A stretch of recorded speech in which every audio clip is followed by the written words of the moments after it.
Surprise! Hey man, you want to hear a good story? Come on, you want to hear a good story, right?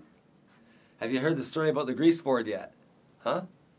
Have you heard the story about the Greaseboard? Well, answer me. No. Okay, you haven't heard the Tell story us about the the Greaseboard. story of the Greaseboard. Okay, well, you know, we traveled for 14 hours with a loaded van, and we finally get to the bar.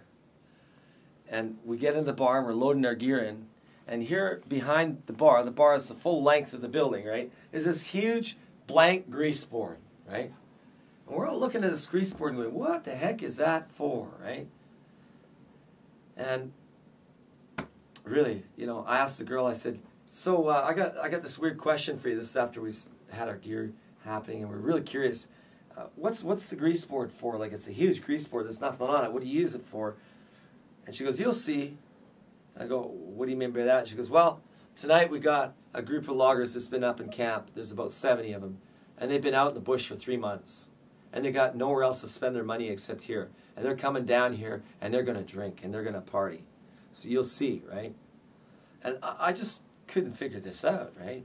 I'm sitting there thinking, wow, that Greaseboard is going to explain it all, is it? So we get to playing, and these guys get really cranked up. They're drunk, they're dancing on the tables.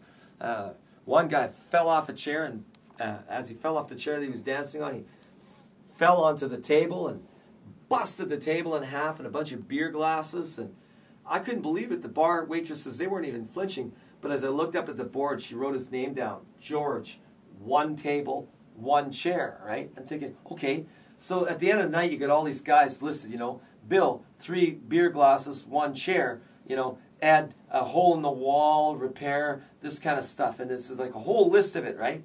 So I went up to the girls after and I said, right, like that's going to help a lot, you know.